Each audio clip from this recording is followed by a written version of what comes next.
Hello everyone. Today I'd like to introduce you to the latest science fiction film, The Midnight Sky. The film is adapted from the novel Good Morning, Midnight. Because the Earth was shrouded in unknown poison gas, it was no longer the place for humans to live on. Humans were ready to evacuate the Earth. Augustin was a scientist in charge of scientific research in the Arctic. At the age of 70, he lived alone in the Arctic. Because he was terminally ill, he decided not to follow the people to evacuate, staying alone at the scientific research station in the Arctic. So he seemed to be the last person alive on Earth. Augustin needed to take small pills every day. He had to do his own medication to remain his life. One day, after finishing dialysis and taking medicine, he sat in front of the computer and checked the spaceship's activities. He found a spacecraft active and learned that there were 5 astronauts on the spacecraft Ether. It turned out that when the Ether was exploring the outer sky, they found that Jupiter had an environment suitable for humans.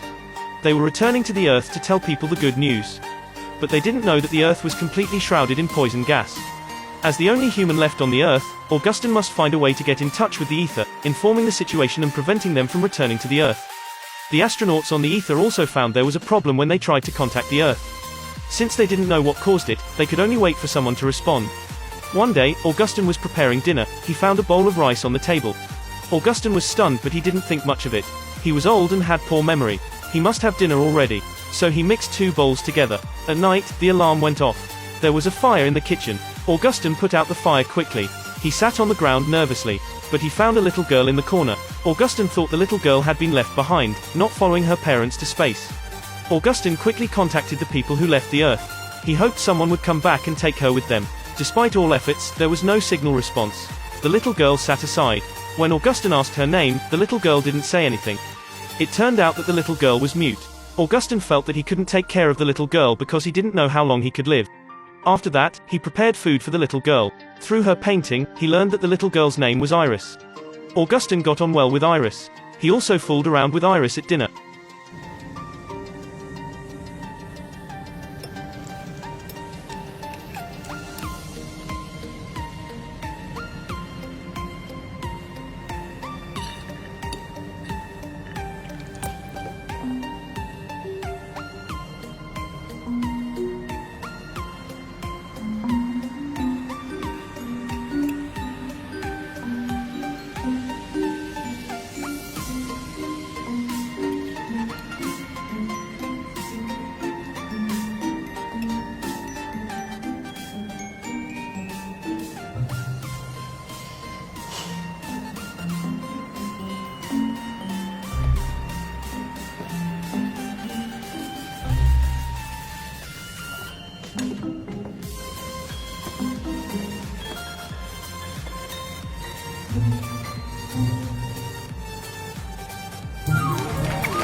At this time, the system indicated that Ether had entered the contact range of space. Augustin quickly opened the device and called them, but there was still no response. Augustin thought it was because of the antenna. He must find another antenna to send signals. Augustin went out at night to check the situation outside. He found a lot of struggling birds on the ground. He knew they were covered with poison gas, so he hurried back to the base and closed the door. Augustin found a weather station surrounded by mountains. The air must be clean. The signal tower there must be stronger. Augustin prepared his equipment, taking Iris along and getting ready to go. They must inform the situation before Ether returned. On the other side, the astronauts on the Ether could only use the virtual environments to relieve mental stress every day. The alarm went off suddenly, indicating that the spacecraft was yawing. The crew hurried back to their posts to solve the problem. They could only reroute, getting them to an unknown space area. Augustin found a crashed plane on his way here. A pack of wolves surrounded it. A shot scared the wolves away. He went in and found a man alive. But he had been eroded by poison gas. Augustin struggled to help him get out of the plane. To avoid the snowstorm, Augustin and Iris found a shelter. But they didn't stay for long until the ice was about to crack. The door was stuck and couldn't open. There was no way out. Augustin quickly broke the glass, rescuing Iris first. Then he went back and saved the man. He got ready to drive a snowmobile, but he found that it couldn't start and skidded. Eventually, the snowmobile and the 3 of them fell into the water. Augustin wanted to save the man, but there was nothing he could do.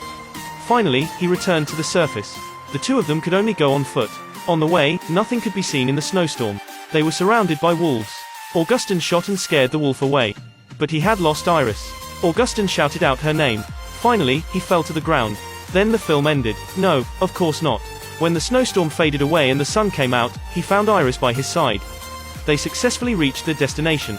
His efforts were paid off. He successfully contacted the ether. When he was about to tell him the truth about the Earth, there was an accident on the spacecraft. It collided with the planetary belt. Augustin lost contact with the ether. The spacecraft was badly damaged after passing through the planetary belt. The main radar was also damaged, causing serious damage to the communication system. The crew could only repair the communication system. 3 astronauts were going out for maintenance. They did it while listening to music, trying to relax. The repair was almost finished. But then suddenly there was an asteroid belt coming their way. The 3 astronauts hurried to the back of the spacecraft. Just when they thought they had avoided a disaster, when preparing to return to the cabin, Maya found herself bleeding. She was stabbed in the back. The crew quickly pulled her back to the pressure chamber. But the pressure chamber time was counting down. The moment the pressure chamber closed, her blood gushed out. Eventually, she passed away because of blood loss. The crew fell into grief. After a long flight, they got closer and closer to the Earth. They saw that the Earth was no longer blue. They got back in touch with Augustin. Augustin told the truth and told them not to return to Earth. But Mitchell, the captain, still decided to return to the Earth. Because it was their home. They had to take their deceased member, Maya, and the spacecraft home together. Sully was pregnant. Captain Mitchell and Sully decided to stay on the spacecraft. Sully told Augustin their decision. Before the connect lost, Sully talked with Augustin. Actually, Sully was Iris. The little girl named Iris beside him was just a hallucination. Sully was his daughter. In the past, Augustin made a mistake. He abandoned his family because of his career. But Sully didn't know. She talked with Augustin until the signal was gradually lost. Sully and Captain Mitchell set the return to Jupiter. Augustin guided the spacecraft before he died, helping them complete the task. The last moment of his life, he recalled the painful past, regretting his persistence. The Midnight Sky is a science fiction film presenting a depressing and hopeless future. The plot is a little messy. The cliché plot becomes the failure of the film. I don't think it's as wonderful as The Wandering Earth. The plot is far from perfect. But for those who like space movies, it's still worth watching. Loneliness is not terrible. The terrible thing is to give up everything because of loneliness. In life, a person might sometimes feel very lonely. Perhaps it is because of loneliness that we have persistence. What will you achieve in the end? It's all for today. If you like movies, you might follow me. I'll see you next time.